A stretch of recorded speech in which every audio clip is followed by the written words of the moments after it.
Hi!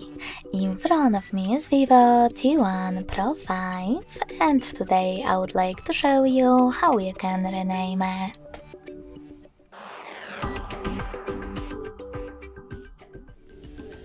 First of all, go into settings and scroll all the way down.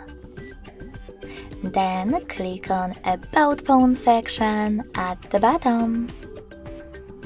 Now tap on this little pen next to current device name and type in wherever you wish to. When you finished, click on OK in the pop-up. So when I do that, as you can see, name of my Vivo has changed. Thanks so much for watching. If you enjoyed this video, don't forget to leave a like, comment and subscribe. Bye!